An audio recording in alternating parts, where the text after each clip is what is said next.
Good morning, ladies and gentlemen. How are you today? It is Friday the 24th. It's day 33 of being quarantined. And as you can see, I'm wearing a Schumacher shirt. What we're doing today is we're going to take a field trip down to the dealership. I'm going to see if I can help these guys out, the two managers or three managers that are there, with a couple deals that they're working on, because they are doing online sales and remote business and stuff like that. And I want to see if I can help out in any way. So we're going to take a field trip down there today. And I don't know, this might be it. This may be the end of the quarantine series. Now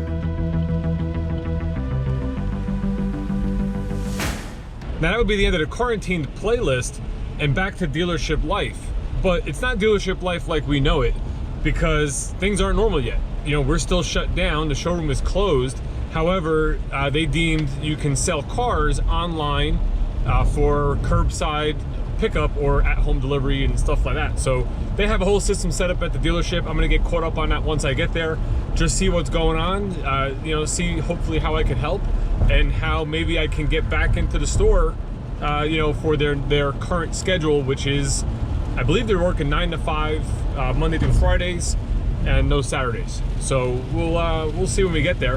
In the meantime, I can tell you it's definitely not normal, because on Friday at 8:30 in the morning, this here would normally be all stop and go traffic, where the two lanes here from Route 15 intersect with Route 80, which is, I don't know, 3 or 4 lanes. Traffic, as you can see, is super light, which is to be expected. Let me turn my wipers up a bit here. That's going to be the things to get used to once you get back to like normal, when traffic is back to being bumper to bumper and all that sort of stuff, and you know, when everybody's back to work. I mean, there were times I would actually stay in the right lane here, because the right lane would be moving. This would all be bumper to bumper. You can get off this exit, and then if you luck out and you catch the green light at the top of that hill, you just cut right across the street there and right back down the other ramp. And once you get on past here, the traffic would normally like loosen up a little bit, because all the major merging and all is done at that point. But anyway, let me concentrate on driving, get to work, and see what's going on.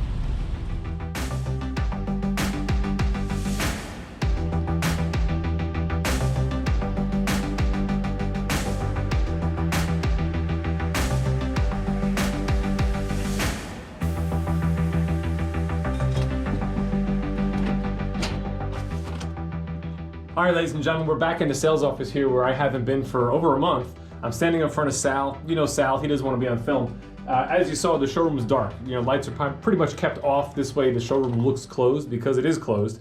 There is a service waiting area here. There's maybe four to five people waiting for their cars to be serviced. And I got my mask, I got my gloves, and I have to gas up 2 vehicles. One's going out today at 1, and one is a show. I guess the customer's coming around 11 o'clock to check it out. So we're here to help, and we're going to try to get these cars ready to go. And I'm going to try to get caught up on what actually is going on here, because it's very what's the right word? It's very unnatural. It's like you're so used to doing something a certain way for 15 years. Now you come in and it's like, yeah, you don't test drive the car. Yeah, you really don't have to show the car. When they deliver the car, you don't go over the car. You know, it's very odd. But as I get acclimated to the situation, I will surely keep you posted.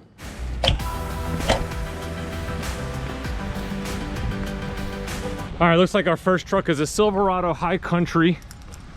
What year is this? This is a 2018, blocked in by the Navigator. This is the one that is actually being delivered today at 1 o'clock. So let's see if it needs fuel. It does need fuel. It also needs air and a tire. This mask, could you hear me? I don't know if you can hear me with the mask on. I'm sure you can hear me.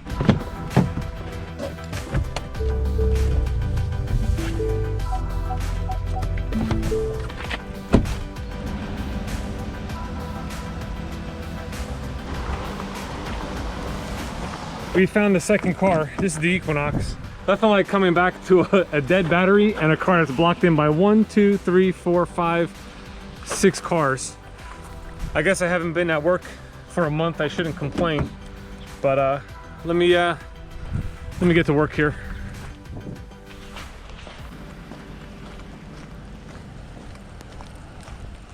I'm going to show you how to do this. When the battery's dead, you basically press on your key, little silver button that pulls a key out of your key fob, and then underneath the door handle, under here, you'll see there's a little opening. You might not even be able to see it. And what that's for is to put the key in and pop off the plastic panel that's covering the keyhole. Once we take this off, it'll expose the keyhole that you can put the key in and open the door.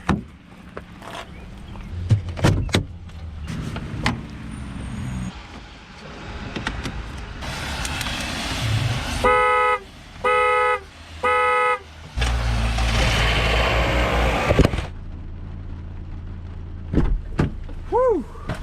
Oh man, I got soaked. Oh. Gloves make everything slippery. It's not good. I need my mirror. Okay. Oh man. That was quite the adventure. You know, having long hair like this and now having it soaking wet, it's not gonna be fun all day. That's why I'm happy I brought a hat. I really need a haircut, but I haven't gotten one, obviously, in quite a while. I might actually just buzz my hair off when I get home. Just do like a 2 all around, take it down to the scalp, not quite to the scalp, and just rock that look, you know, for the next month. I'm gonna try to get this out of here without having to move that Impala behind me. You know, you can never really tell when you're inside the car. You know, it looks like you have no room, but I might actually have quite a bit of room. Obviously, we don't want to make a mistake and damage a vehicle. Let's get out and look.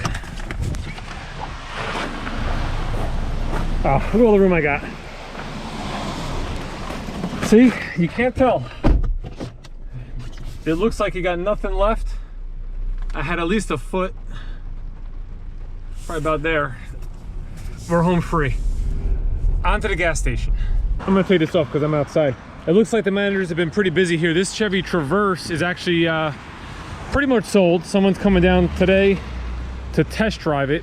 It's basically, all the numbers are done. We have it sanitized, it's all plasticed up.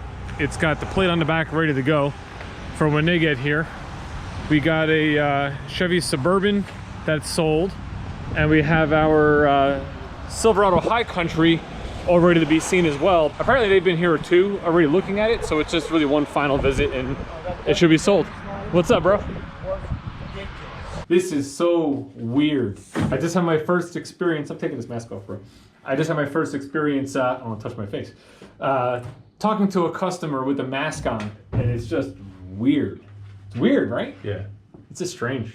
It's different than the supermarket. Like the supermarket is like, it's different. This is like a true-on interaction where you're teaching somebody about a car from as far away as possible, but you can still hear each other. Their glasses were fogging up. It's like, it's crazy. So they're gonna go test drive that. Looks like the Silverado guy's here too. Right. Mike's with them. No go right now on this Silverado High Country. They're, I guess the son was looking at it. Now the father came to look at it. And I guess they're still in that thought process of what they want to do. But it is an absolutely gorgeous truck. It's a 2018 Silverado High Country Crew Cab. And check this out. You know, I got my coffee in my hand here. Hang on. There's a button here, and that button is for strobes, I guess, that the previous owner had put in. Orange up front and white in the rear with the reverse lights. Pretty cool. Interesting find as we're looking through the truck, or they were looking through the truck. Put that back off. So I'll park this in a minute. My Traverse folks are still out on the road. They're not back yet. But they have a Traverse now. It's a 2009, so it'll be the new body style for them with all the new technology. And like I said, they're out driving, so we'll see when they come back what they want to do. All right, we're good to go. We got a car deal, Chevy Traverse, 2020 1LT. It's nice and easy. It's a cash deal, so we're going to write everything up on a retail order, send an email over with the request for all the information we're going to need, like licenses, insurance cards, registrations for trade, all that sort of stuff. And then next Thursday, they said, right? Next Thursday, they'll be back to take delivery. I'm going to go over in a second. I'm going to show you where we're actually delivering the cars. This is the area here basically where they'll do the paperwork. So again, we park the car outside that door. Door opens, customers can come in. You leave the door partially open. This way there's good ventilation. Finance manager will sit on this side, customers on that side. You can see we got wipes, we got gloves. They'll wear a mask, you know, all that sort of stuff. It keeps you a good 6 feet apart from each other, and you just get through the paperwork, you know, nice in a nice, quick manner, and then customer heads right out in their new vehicle, and they're on the road. So we have somebody coming in a little bit to sign for that Equinox, and then that'll be that for today, and then we'll just schedule up the other sold cars for later in the week. Actually, next week. Today's actually Friday. You know, like many of you probably don't know what day it is because you're so used to, you know, being home and not sticking to a schedule. So today's actually Friday. I'm going to use the rest of my time here to kind of hop in the computer. It's about 1 o'clock. I'll go to whatever's there. I don't know. I haven't had access to emails and stuff like that. So I'm kind of jumping into this today to kind of catch up on what actually came into my system for the last month. And then at that point, you know, we'll head back home and we'll close out the quarantined series. That's it, man. All right, I just finished the edit of the last quarantined episode of this series. It was day 33. I think I did 25 total videos throughout this period of time. And, you know, we got a whole wall full of stuff that we spoke about. I really just want to take a second to thank you guys. You know, this is a tough time for anybody to go through. You know, being in your house, and it sounds great. Yeah, I want to go home and I don't have to work and you know, whatever. But, you know, you got to have some sort of purpose. And I'm that type of person. Like, I got to keep moving. I want to keep doing something. So for me to come down here and decide to do this and do it as much as I did, and really do it for you guys because of the reception I got from you. You know, like the interaction was awesome. And, you know, I really just can't thank you enough for being part of my channel and being part of this experience with me. You know, here it is, I'm in my basement, I'm talking to myself, you know, to a little 2-inch square of a camera, but I feel like I'm talking and connecting directly with you. And, you know, it really means a lot to me that you're a part of the channel and that you're a part of this experience. And I had a blast. I hope you had fun too. What I would love to know is, what was your favorite episode, or what was your favorite video of all of the quarantine videos? You know, I'd love to just read through the comments and see what you guys like best. And, you know, don't think that the channel's stopping. You know, we're going to end this series. We're going to stop the playlist, and we're going to start some new stuff with Dealership Life and kind of take you along the ride of what it's like at the dealership now, doing things online. And I'll get more into product video and all the stuff that I was used to doing in the past. You know, so the channel is going to keep moving forward. Trust me on that. And that's pretty much all I got for today. You know, other than the fact that you haven't found the sunglasses yet because I didn't put them out there because they're right here. Now, this was the whole thing that Dwayne had come up with, which was, you should hide your sunglasses somewhere in the video and we'll try to find them, you know? And I got to tell you, that was awesome. Like, it was such a cool idea. I enjoyed doing it. I enjoyed putting them in different spots and just seeing, you know, who could find them fast enough and put in the comments. Like, it was just a cool little addition to what I was doing on the channel here. And I said, like, you know, try to be first, because you'll have bragging rights. But you know what? I want to step ahead. And Dwayne, who came up with the idea, man, you came in first place 9 times. Second place was Sean C with 4, and Casey came in 3rd place with 3. So it really doesn't matter who finds them first in today's video, because no one's gonna catch up to Dwayne. And Dwayne, for you, I got you, for participating in this, your very own pair of Dave B style Oakley sunglasses, identical to the ones that I wear every day. So I'll reach out to you. I've already been talking with you through email, but these are for you, bud. The box got a little destroyed on the way into me, but I'm gonna package it up real nice. I'll send it out to you. I'll sanitize everything before I do. And this is just a little something to give back, you know, for guys, for everybody really participating in the channel. You know, Dwayne, you kind of get the benefit out of it because you were consistently the guy that was finding them, you know, quicker than anybody. And I mean, there were a couple of times, like the unicycle video, I don't even know how you saw them. You know, I put them in the background of that video, not realizing that the pole was actually blocking them the entire time. So they only appeared for like 2 seconds in that video, and you found them. So, you know, again, to everybody that's been participating in the channel, thank you very much. Have a great day, be safe, and I'll see you guys at the dealership soon.